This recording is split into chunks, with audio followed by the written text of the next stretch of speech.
Esse é o Peugeot 208 de segunda geração. Pessoal, antes de começar o vídeo, eu gostaria de pedir para que vocês se inscrevam no canal e ativem as notificações, para sempre ficarem sabendo quando eu publicar um novo vídeo aqui no Diário Automotivo. Caso vocês gostem desse vídeo, não esqueçam de deixar o seu like, compartilhar com seus amigos e compartilhar também nas suas redes sociais. Gravar esse tipo de vídeo dá bastante trabalho e vocês se inscrevendo no canal e curtindo e compartilhando o vídeo já ajuda bastante. Eu estou investindo em equipamentos aqui para o Diário Automotivo, computador, que eu quero que o canal cresça mais ainda e quero produzir cada dia mais conteúdo de qualidade para vocês. Então não se esqueçam de se inscrever, ativar as notificações, curtir o vídeo e compartilhar. Vamos seguir o vídeo? A frente do carro mudou radicalmente e está com um aspecto bem mais agressivo do que o 208 anterior. O que mais chama a atenção são as luzes de posição diurna, que possuem um formato semelhante aos caninos de um leão, que é o símbolo da Peugeot. Outra característica felina pode ser encontrada nos faróis, que contam com 3 barras de LED que simulam as garras de um leão. Depois da iluminação, a segunda coisa que mais chama a atenção nessa versão grife é a grade de entrada de ar com vários detalhes cromados. Goste você ou não, essa é uma frente que chama bastante atenção por onde passa. Debaixo do capô, temos uma versão atualizada do motor 1.6, que estreou no Peugeot 206 há 20 anos. Por enquanto, não temos nenhum motor turbo, mas tudo indica que no futuro a Peugeot deva utilizar o motor 1.3 Firefly Turbo, já que a PSA e a FCA se uniram em um novo grupo chamado Stellantis. Eu mostrei esse motor 1.3 Turbo no vídeo do Renegade Europeu. Dá uma conferida lá nesse vídeo. Apesar de alguns amigos e colegas aqui do YouTube acharem a manta acústica algo desnecessário, eu ainda acho interessante. Acho que é um diferencial legal para o carro e na minha cabeça, do tamanho de uma nós, ainda faz diferença no isolamento acústico. E você, o que você acha da manta acústica? É válido ou não? Já na lateral, a primeira coisa que me chamou a atenção foi esse pequeno desnível aqui na coluna C. Na Europa, esse espaço é preenchido pela identificação de algumas versões do carro, como a versão GT Line ou a versão elétrica. Aqui no Brasil, nenhuma versão vem identificada nesse espaço. E esse espaço vazio fica mais esquisito do que o símbolo da BMW na lateral do X2. Na verdade, esse detalhe estético foi feito para remeter ao Peugeot 205 GTI, que contava com a identificação da versão do carro na coluna C, além da indicação da presença do motor 1.9. A lateral conta ainda com 2 fortes vincos, que deram uma característica interessante para essa área. Esses vincos ajudam a diferenciar o 208 do Corsa europeu, já que ambos são basicamente o mesmo carro. Outra coisa que me incomodou aqui na lateral foi o posicionamento das maçanetas das portas, que ficaram muito baixas na minha opinião, tanto no 208 quanto no seu irmão Corsa. Aqui no finzinho da lateral traseira, eu gostei do vinco que começa abaixo das lanternas e se estende de forma vertical pelo para-choque. Já a traseira é muito bonita, principalmente pelas lanternas, que remetem às lanternas do 3008 de segunda geração. Essas lanternas também contam com 3 barras vermelhas iluminadas que remetem às garras de um leão. Pena que o nosso 208 não trouxe as lanternas traseiras em LED, que estão presentes no 208 europeu. Outra diferença na traseira está na base do para-choque. O 208 europeu manteve a lanterna de neblina traseira, enquanto no nosso 208 esse item foi cortado.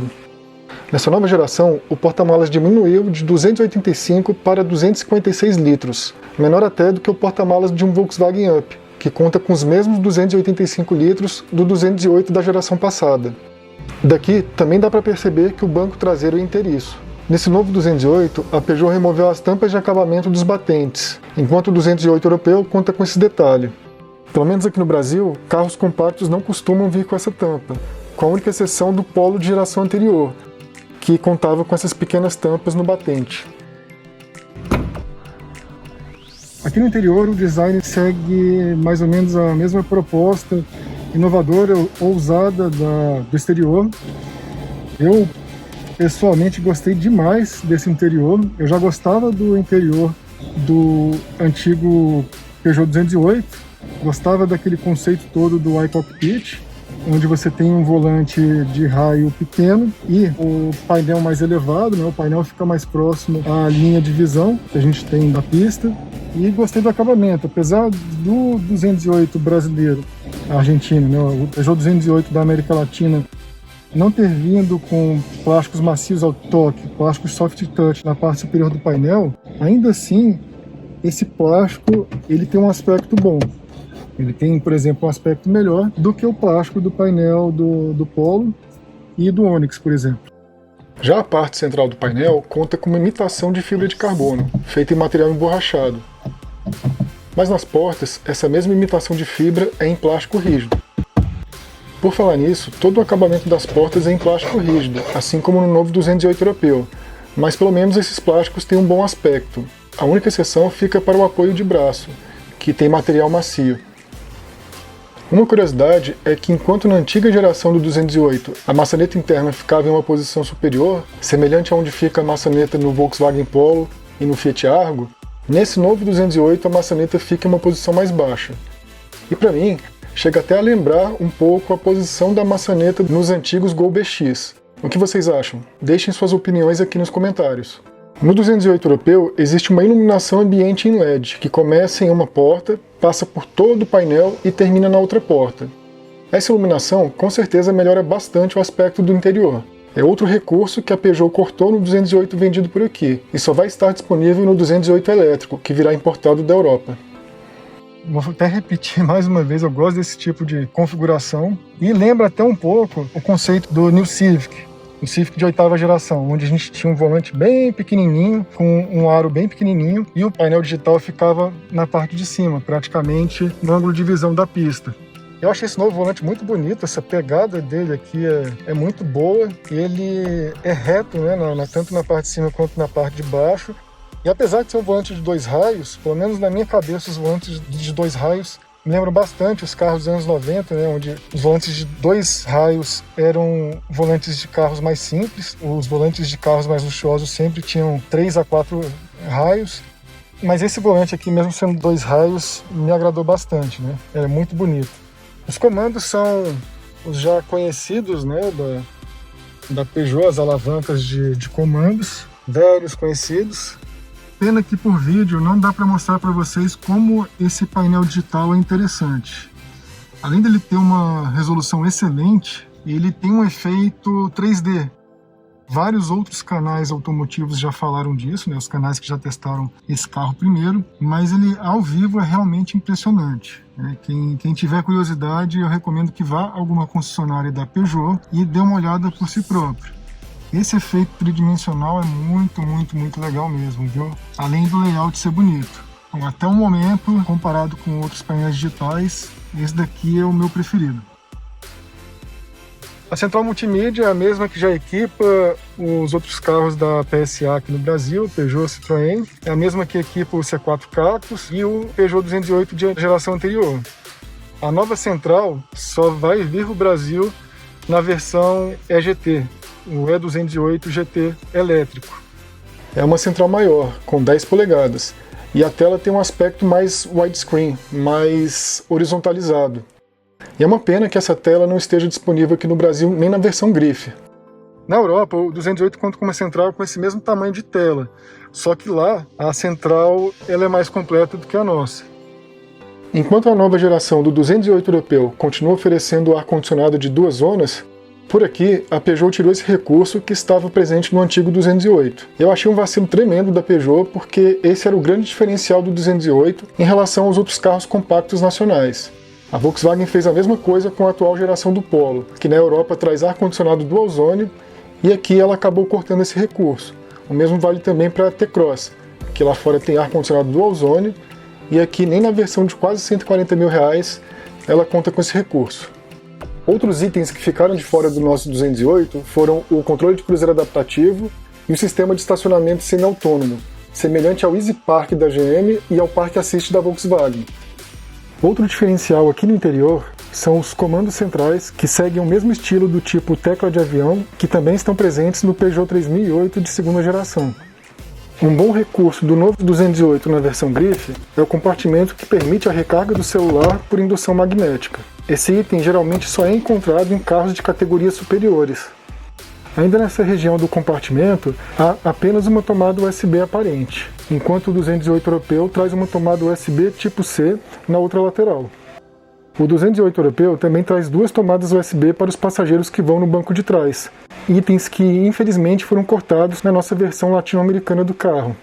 O câmbio automático continua sendo o mesmo que é utilizado nos últimos anos pela PSA, um Aisin japonês de 6 marchas, enquanto lá na Europa o 208 ainda conta com um câmbio manual de 6 marchas ou um automático de 8 marchas. Um detalhe interessante é que os indicadores de marcha desse câmbio automático estão nesse visor aqui separado.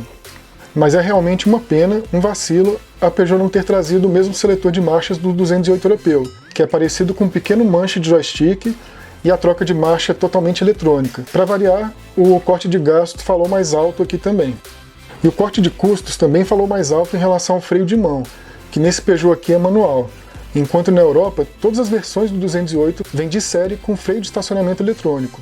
Todo esse console central foi simplificado em relação ao europeu, que é mais alto e agrega um descansa-braço integrado com o porta-objetos, semelhante ao porta-objetos integrado ao descanso de braço que nós temos no Volkswagen Polo. Nesse 208 da América Latina temos o porta-copos assimétrico, que também está presente no 208 europeu, em um pequeno nicho logo atrás. Nesse 208 para os emergentes, temos um apoio de braço mais simples, que é fixado na lateral do banco do motorista. Mas pelo menos ele conta com alerta de colisão e frenagem de emergência, reconhecimento de sinalização de velocidade, detector de fadiga, alerta e correção de permanência em faixa, assistência de farol alto e uma câmera de ré com visão de 180 graus. Vale mencionar que essa versão Grife conta com 6 airbags, enquanto as versões mais simples contam apenas com 4 airbags. Mas no geral, o novo 208 traz um bom pacote de segurança e conforto. Bancos de alcântara legítimo em um carro compacto no Brasil, item inédito na categoria e muito melhor do que os bancos de couro sintético que vem no Onix e no Polo. Pena que a Peugeot diz que esse item só estará disponível nesse início das vendas. Espero que ela volte atrás e mantenha esse bom diferencial em relação aos concorrentes. Pelo menos nessa versão, os espelhos nos para-sóis não contam com iluminação, que eu acho uma bola fora da Peugeot. Dado o preço do carro, deveria ser obrigatório a iluminação aqui para esses espelhos. Pelo menos o carro vem com a alça de teto, né? Uma coisa que está ficando bem raro em alguns carros, né? Principalmente nos carros da Volkswagen. Eu vou repetir o que eu já disse em outros vídeos. O T-Cross chega a custar 140 mil reais quase, 130 e alguma coisa, o T-Cross mais completo, e mesmo assim ele não vem com as alças de teto, ele não vem com nenhuma alça de teto. Mas nesse Peugeot nós também temos o mesmo problema encontrado no T-Cross com teto solar. Não há iluminação para os passageiros que vão no banco de trás. Então à noite fica mais escuro, né? Fica complicado achar alguma coisa que caiu no chão, por exemplo, no assoalho na parte de trás. Isso é algo que poderia ser revisto pela Peugeot. Talvez colocar uma iluminação lateral, logo aqui ou aqui, né? Como alguns carros que tem teto solar desse tamanho aqui, teto solar panorâmico tem, como o Compass, né? O Compass conta com uma luzinha aqui próxima às alças de teto.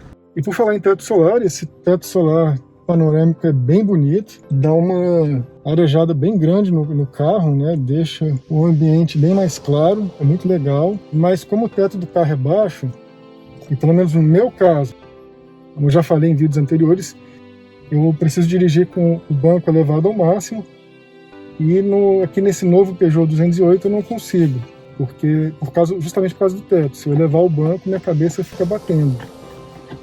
Aqui ó, nem está no máximo e eu já tô aqui raspando, minha cabeça está quase batendo no vidro mesmo aqui do teto, né? Então, pelo menos aqui para mim, eu preciso baixar mais o banco do que eu gostaria de abaixar. Mas é um item bem legal, viu? Eu gosto bastante desse teto panorâmico, que já estava presente também no antigo 208. O banco da frente está regulado para mim, e como eu falei anteriormente, né, por causa do teto solar, eu não posso elevar o banco até a posição máxima, mas ainda assim dá para dirigir legal. Minha cabeça fica sempre rente ao teto, mas a posição de dirigir no geral aqui no carro é muito boa. Ô, cacete de agulha, hein, Peugeot? Como é que você não coloca um ajuste para a altura do cinto de segurança aqui? Pelo amor de Deus, pô, item básico. Ao abrir a porta, temos o mesmo plástico rígido encontrado nas portas da frente. A diferença aqui é que o apoio de braço também é em plástico rígido e não conta com nenhuma área macia ao toque.